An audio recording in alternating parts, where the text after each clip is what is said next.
0558, 6 June 1944, off Vierville-sur-Mer. The Atlantic is a grey mussel rolling under a low lid of cloud, and the destroyer's bow rises and falls like a metronome set too fast. Lieutenant Commander Jack "Johnny" Hale braces his boots against the deck non-skid and tastes diesel through the salt. The radio is a nervous breath in his earphones, V-core net, fragments from the sand. Pinned, all along the line, he lifts binoculars and finds the bluffs at Omaha, the Vierville-Saint-Laurent-Colleville sector, stitched with tracer-like angry handwriting. In the troughs between swells, he can see the square snouts of LCVPS Higgins boats hammering toward the surf. 36 men, or a jeep, and 12 bodies. That's the math of each. The ramps bite water, lift, bite again. A coxswain rides the throttle like a bronc. On one ramp stand American kids built into soldiers, faces smeared with lampblack, helmets banded with scrim. Somewhere in that shivering line is Private First Class, Eddie Morales, 1st Infantry Division, who will later say the ocean smelled like spent cartridges. Up on the bluff, Feldwebel Karl Weber peers from an aperture that drips chalky dust. His MG-42 team tends their belts like a ritual. Change barrel every 250 rounds, spare barrels already shining with oil. The weapon's staccato is a zipper-tearing canvas. Doctrine says fixed positions, overlapping fields of fire, interlocking obstacles at the exits they have numbered D1 through E3. Doctrine has held in other places. Hale lowers the glasses, tasting copper. 5"/38 seconds can reach, but the book keeps destroyers miles out, letting the big ships shape the coast. The book never had to watch buoys fold on the tide line. He slides his hand along the bridge wing rail and feels it grit with salt and paint dust. "Left full rudder," he says softly, and the helmsman echoes, voice steady out of habit more than calm. Eddie's ramp slams down into water he will remember as needles.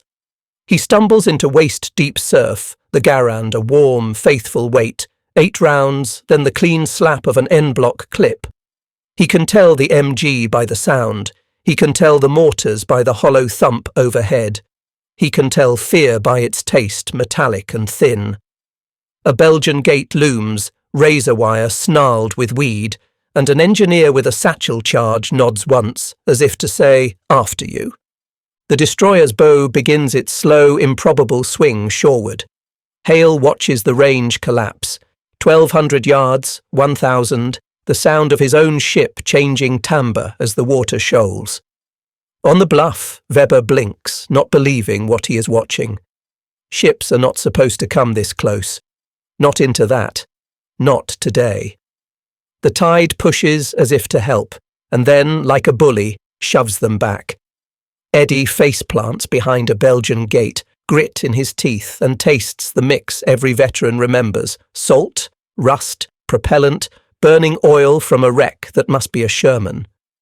He rolls, checks the M1's chamber with a thumb across cold steel, and looks for the sapper who promised a phone. The man skids in with a coil of line over his shoulder and a satchel of Composition C bouncing his ribs.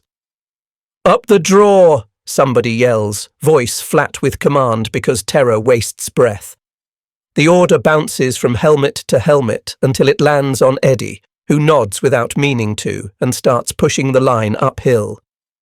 Records will later note that pre-assault fire undershot WN-62 and her neighbours, that company-grade officers dropped in scary numbers, that sergeants pulled the nets together as if by magnet.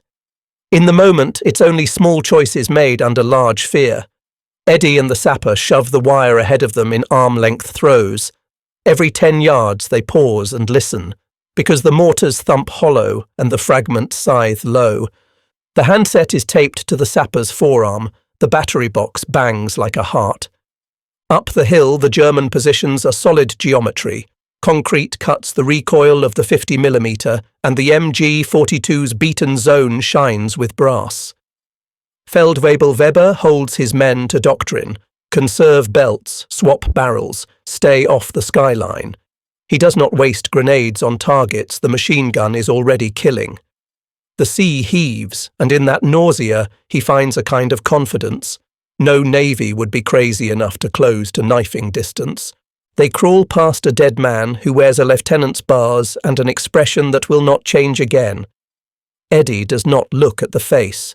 He puts his cheek to the handset tape and whispers his name, his unit, his position by landmark, and the words that feel like magic. Requesting naval gunfire. The sapper flips the toggle on the throat mic and the destroyer's circuit goes live, a clean, serious voice responding with call sign and battery status. Eddie looks up and finds the ship through tears he would later swear were only spray. It looms closer than sense allows, grey and hungry, decks alive with men at their stations. The sapper rolls onto his back and sets his charge like a man lighting a kitchen stove. The wire hums as if alive. Eddie watches for his own smoke round and tries to think in yards instead of terror. Left 30, up 50. Fire for effect. The first ranging shots hit long, then short, then bite into the flank of the bluff with a sound like a building learning to fall down. On the beach, the tide takes the blood and brings it back. On the hill, a voice on the net says, very calm, on. Eddie closes his eyes and says thank you without deciding to. Weber sees it first as a sin against sense. A destroyer should be a horizon shape, not a cliff growing out of the sea. Yet there it is, number stark on the bow, beams flexing in the swell, closing not to miles but to 1,000 yards, maybe 800, knife range. He thinks of naval shells as distant earthquakes. Instead he hears a metallic cough and feels the bunker shove at his boots, dust spraying his teeth. Someone shouts, "Deckung!" and then nobody can hear anything at all. On Hales Bridge, the world narrows to geometry. The Mk-37 director calls range, the talkers pass bearings. Number 2 mount answers with a rhythm like breath. 5-inch/38, dual purpose, 15 to 22 rounds a minute if the crews keep their hands. Powder bags pass shoulder to shoulder, shells climb rails, breech blocks slam. The gunners have stripped to T-shirts. Sweat salts the grips. Hale watches the splash and walks the impacts left with voice commands that sound like prayer in another language.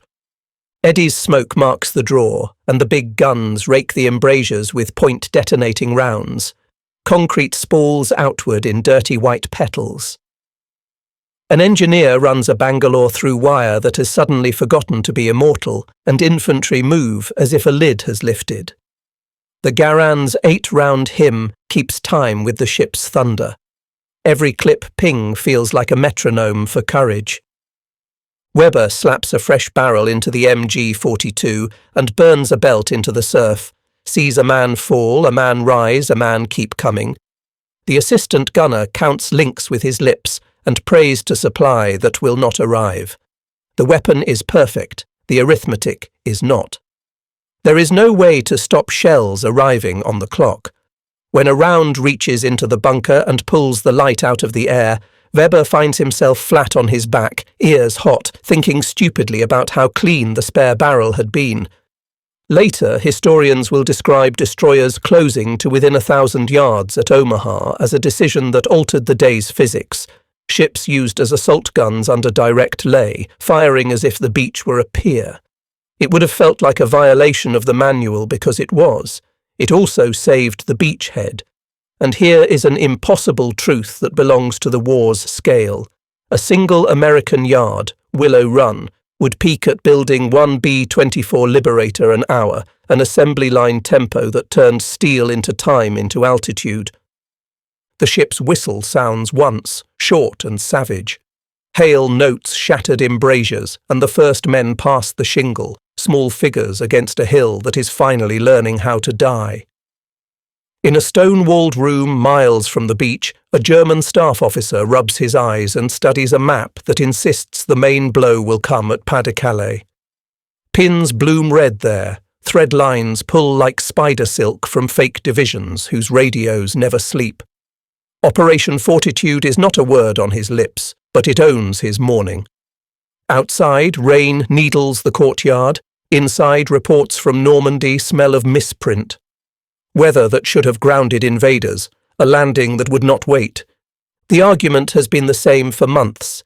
Field Marshal Rommel, who has walked beaches with the Atlantic wind in his coat, insists the panzers must be near the water because Allied air will murder any daylight movement. Field Marshal von Rundstedt, schooled in sweeping counterblow, wants armour held back to strike at the decisive point. Over both stands Hitler with the keys to the panzer divisions, unlocking them late or never. Doctrine fractures on personality, personality fractures on weather.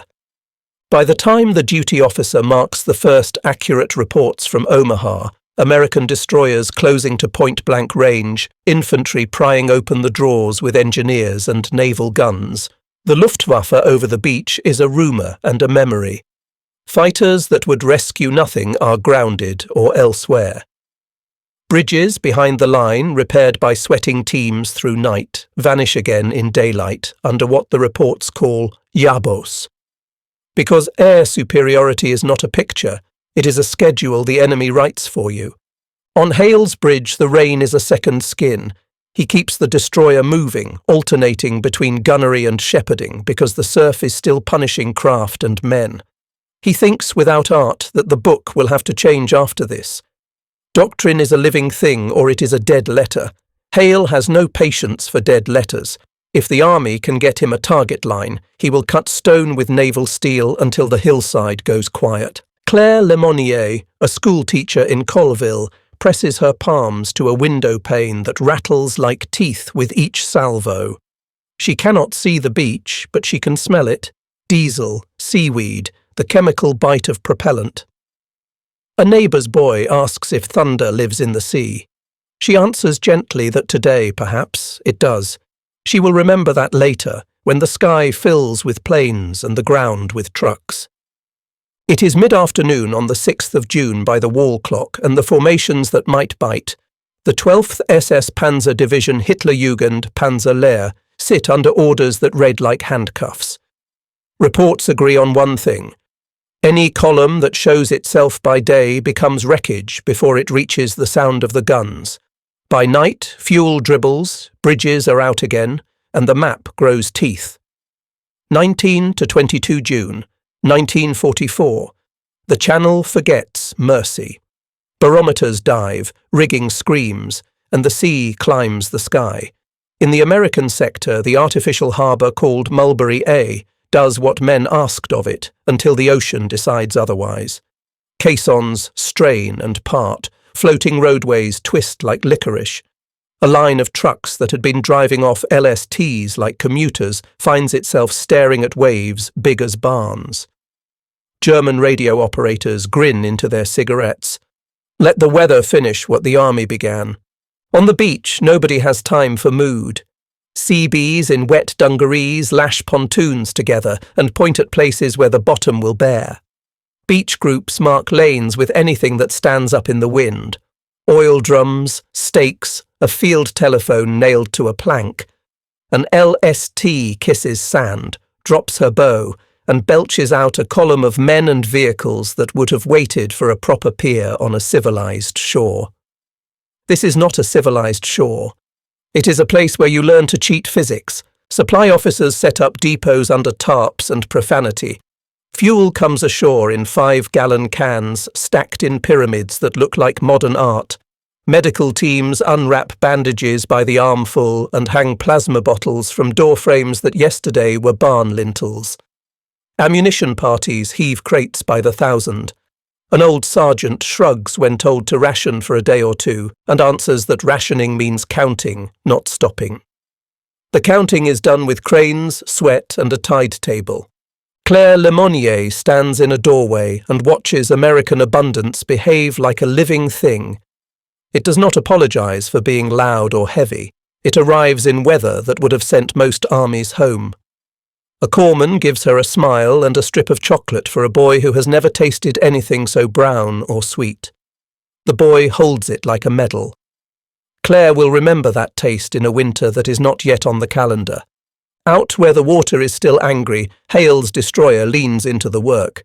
Sailors in life jackets fend a LCVPS alongside with boat hooks, while number 2 gun takes a last vengeful swipe at a concrete cave that had somehow endured. No one says heroism. They say the next thing, and then the next. The storm writes its signature across everything, but the machine coughs, clears its throat, and runs. By the week's end, despite the wreck of Mulberry A, American tonnage ashore climbs back toward pre-storm expectations. What would have been a campaign-killing loss in another war becomes a scheduling problem solved with tide, timber, and trucks. Ammunition rationing remains local and temporary, the kind of note staff officers underline in pencil and forget by July. July brings a different enemy. The sea gives way to bocage, hedgerows 6 feet high riding on earthen banks, sunken lanes slick as grease, sightlines measured in yards and guesses. Tanks that looked invincible on Nevada sand now climb, belly out, and die under Panzerfausts they cannot see. The first days feel like being swallowed by a garden designed by a madman. Then welders show up with chalk and an idea, and the garden learns to bleed. They call them rhinos, hedgerow cutters welded from German steel scavenged off beach obstacles and bolted to Sherman bows. A tank that yesterday climbed and exposed its thin belly now lowers its nose and punches through, tusks first, a green wall becoming a doorway. Infantry latch to the flanks, and someone with a radio rides the engine deck because the next fight is always one field over. Eddie Morales, who has learned to hear mortars in the throat, carries an SCR 300 and a scribbled list of grids that would, if spoken clearly, summon steel with the accuracy of a surveyor. Artillery learns a new music. Forward observers stack missions. Battalions register batteries, so that time-on-target strikes fall in a single murderous heartbeat. A company pinned to the dirt hears a rip of air and then explosion land near simultaneous across a hedgerow line as if a god were clapping. When an FO says repeat, the ground flinches like an animal. Eddie counts breaths between salvos and speaks in yards the way he once ordered parts from a factory catalogue. Feldwebel Weber recognises skill when he sees it. His machine gun still speaks perfect grammar, but ammunition resupply is a rumour that arrives at dusk, if at all. Daylight movement is suicide. Night movement costs fuel he cannot get. The battalion net repeats the same orders in different words. Hold the line, hold the next line, hold the line after that. A sergeant shows him a captured K-ration. Weber reads the menu like a brochure from another planet and hands it back without comment. Here is the chapter's impossible truth, presented as arithmetic that would have sounded like boasting if it were not borne out by factories. In 1944, American plants turned out roughly 96,000 aircraft, averaging about one completed airframe every 5.5 minutes, all day and all night. That pace does not fire a single shot at a hedgerow, but it guarantees that somebody can always bring the shot. And it lives beside smaller miracles, more than 23,000 Higgins boats built to deliver men and jeeps faster than any enemy could sink them, a tide manufactured on land and poured back into France. By the time July leans toward August, the bocage has been taught a lesson. Rhinos cut lanes, radios carry grids, and time on target turns fields into decisions. The rumour of a breakthrough moves like heat through wheat. Men stop saying if, they start saying when. Late July lays a dry hand over St. Lo, dust filmed on leaves, roads powdered like chalk. The infantry joke that they can taste the map line on their tongues. Then the ground begins to tremble in a way nobody mistakes for weather. Far off, a carpet of detonations advances, each bloom folding into the next until the horizon looks like a furnace door kicked open. Operation Cobra is not a whisper any longer. It is a schedule of explosions. Eddie Morales rides a fender behind the lead platoon, boots braced, one hand on the radio, the other gripping a grab bar warm with engine heat. The air tastes of gasoline and powdered stone. He has learned to speak in grids the way he once ordered parts by catalogue number. The plan is ugly and simple. Bomb the German line until it forgets its geometry, then push armour through the softest seam and refuse to stop. Friendly rounds fall where they should not. Men die who should not. The assault pauses only as long as grief requires. Then the columns move. Traffic control points sprout like hinge pins, MPs flipping paddles with a conductor's precision, feeding miles of trucks and Shermans into lanes that did not exist yesterday. Eddie hears the net chatter thicken, reports of resistance shredded, pockets bypassed, markers planted at crossroads whose names he cannot pronounce. Across the line, Feldwebel-Weber watches the sky bake itself with contrails and smoke, and thinks the old thoughts about cavalry and counterblow, then throws them away. Movement by day is suicide. Movement by night is starvation. He breaks contact because the battalion net says to, because men are finite and orders are not. Columns try to form and are found by fighter bombers that arrive the way hail does, sudden and absolute. Bridges repaired at dusk are guesses by dawn. He counts belts and men and decides to save the one he can influence. Hale's destroyer is a memory now, offshore and relentless in its own orbit. The effect of that decision weeks ago, the ship nosing toward the beach until Stone learned obedience, echoes here, inland, in the way artillery answers a whispered grid with a sheet of noise. Eddie hears rounds walk a hedgerow like a drummer rolling a rim shot and feels courage loosen his jaw. The breach becomes a street, the street becomes a highway, and the highway becomes a drag strip. Somebody slaps the fender and laughs against terror's aftertaste. The column jumps a gear and does not look back. By evening the map looks wrong because it is too generous. Arrows grew while no one was watching. A staff captain draws a circle on acetate and says the word fillets like he is tasting something bitter and necessary. Eddie wipes grit from his teeth and asks where the next grid will be. The answer is forward, always forward. Night drops like a blackout curtain and then lifts a little, enough to show a ribbon of headlights snaking east, each beam a promise made to a rifleman up ahead. The signs read, "Red Ball," and the trucks run like a bloodstream, engines drumming a backbeat all their own. Sergeant Walter Red Jackson rolls his deuce and a half onto the route with a convoy number chalked on the bumper and a lucky rabbit's foot tied to the dash. He was a mechanic before the war, hands good with stubborn bolts. Now he is a logistics tempo, one truck multiplied by thousands until it becomes a river no mapmaker can draw correctly. He shifts by sound and feel, listening for the harmony of gears that means everything is healthy.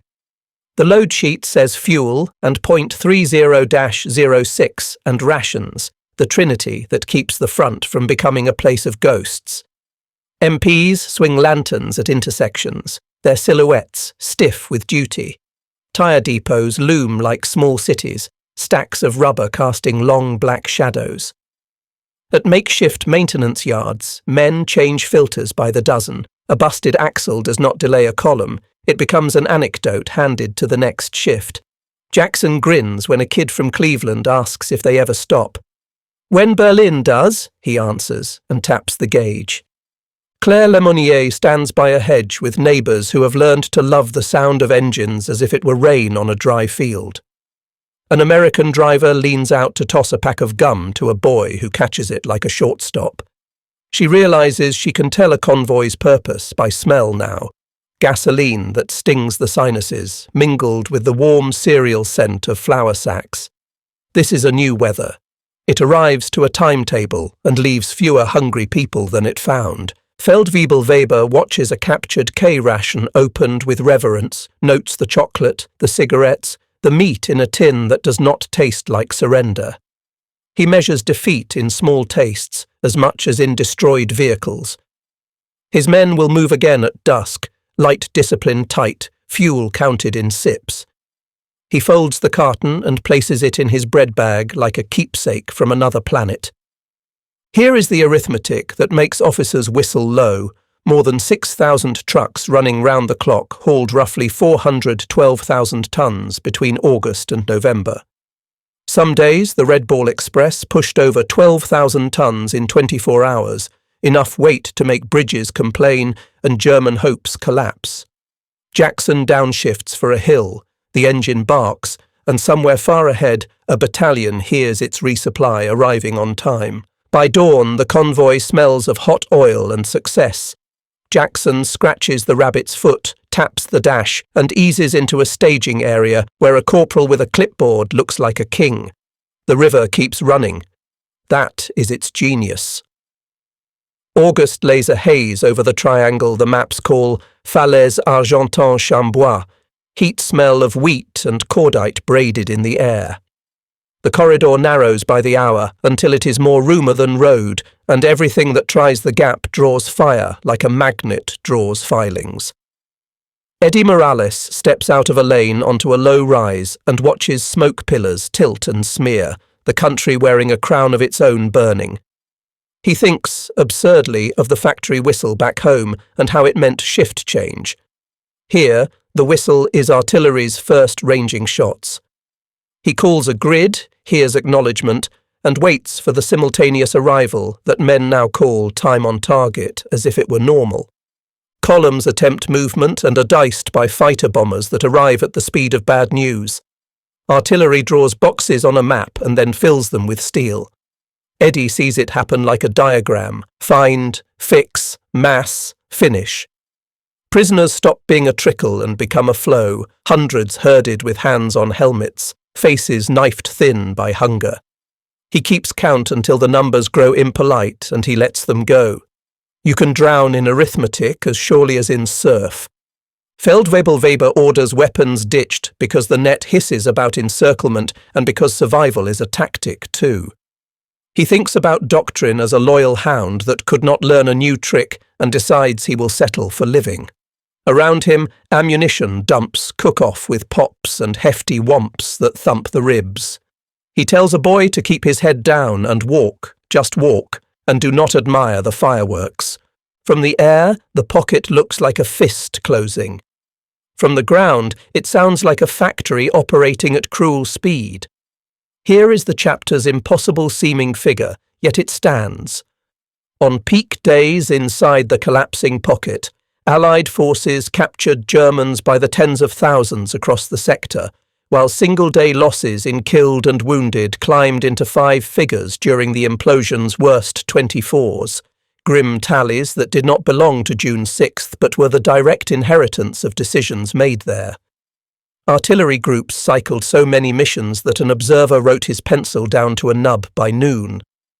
Eddie drinks from a canteen that tastes of tin and relief, then helps search a column of POWs for weapons that aren't guns: wire, grenades with pins anxious to vanish, knives hidden in boots. A young prisoner glances at a stack of American tires in a roadside dump and sags, as if that inventory alone explained the month. Trucks arrive with water before anyone asks. The habits of plenty are as decisive as any plan. When the last gap shrinks to nothing, the shooting does not stop. It fades the way a storm does, unwilling. Eddie sits on a culvert and stares at nothing until the nothing stares back. Someone says Paris out loud, and the word feels like a road sign finally pointing in the correct direction. The chalkboard in the Corps intelligence tent starts neat and then grows a rash of numbers, each circled, arrowed, underlined. A captain with tired eyes writes and erases and writes again, trying to make the columns show what men felt under their boots. He has been told the campfire boast that on D-Day the Americans killed 10,000 Germans in a sunrise. He has also spent weeks reading the hard pages. He writes the truer sentence, Allied dead on the 6th of June, roughly 4,414. American dead about 2,501. German casualties that day uncertain and mixed, killed, wounded, missing, somewhere in the low thousands, not 10,000 dead. He exhales and draws a second box around the word uncertain because honesty is its own kind of respect. Then he turns to the August column. The circle he draws is larger, and the figures inside it feel heavier. In the Falaise encirclement, German dead likely 10 to 15,000 over several days, with total irrecoverable losses, killed, wounded, captured, far higher. Single days during the pocket's collapse produced tallies in the 5 figures when all casualties are counted. That is where the rumour's spine belongs, not on the morning of the 6th of June. He writes consequence beside cause and draws an arrow that runs from Omaha's surf to August's dust. Eddie Morales stands at the tent's flap to deliver a report he barely understands himself. He reads names, grid references, counts of prisoners, mentions ammunition expenditure like it were rainfall measured in inches. The captain thanks him and asks, not unkindly, if the men need anything.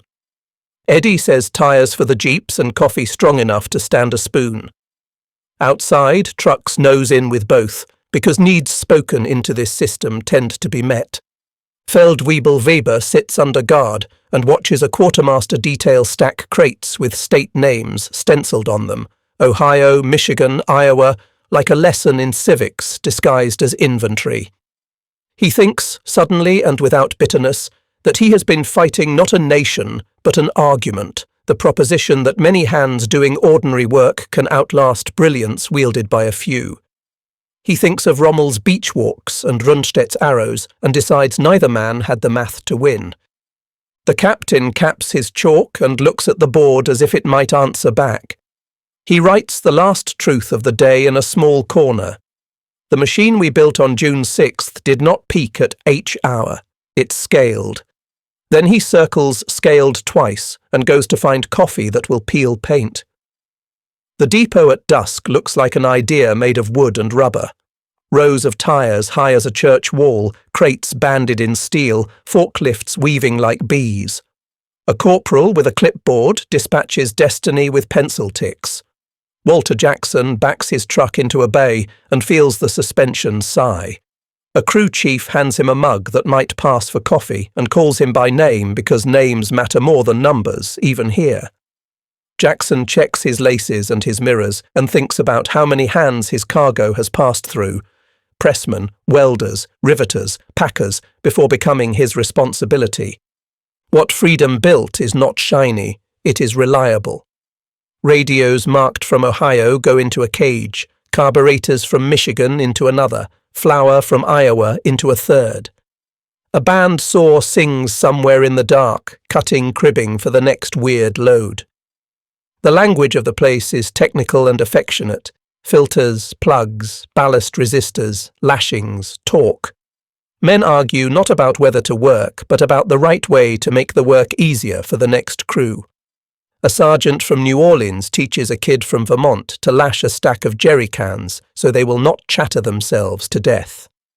A black driver from Texas shows a white corporal from Boston how to change a tire without losing a knuckle. The lesson is not in a manual, it is in the laughter when the job is done. Claire Lemonnier watches from the gate with a pass tucked into her sleeve and marvels at the sound. It is not just engines, it is decision. The depot breathes like an animal that has decided to live. She carries away a bundle of medical dressings for the school-turned-clinic and a story about the soldier who insisted she take an extra, just in case. Generosity feels like a tactic. Perhaps it is. Feldwebel Weber, now a prisoner with time to think, studies a stack of spare tyres and feels something in him unclench. He has been angry at enemy abundance. Now he considers its origins. Those tyres did not appear because a general willed them. They appeared because a chain of citizens decided to keep a promise they made to strangers. He imagines a factory whistle he has never heard and understands why his army's excellence could not outlast that calendar. Eddie Morales walks the aisles with a requisition and writes his name on a receipt while a clerk stamps it hard enough to be felt in 3 states. He tucks chocolate bars into a pocket for Claire's students because victory should taste like something children remember. When he climbs onto a tailgate, the depot's geometry spreads behind him. Roads knotted to roads, rails feeding spurs, ships waiting beyond the dunes. It looks less like a war and more like a proof. Evening on the beach where it began, the tide making lace around rusted stakes and scraps of wire that once had the arrogance to call themselves permanent. A child's tin pail lies dented near the shingle.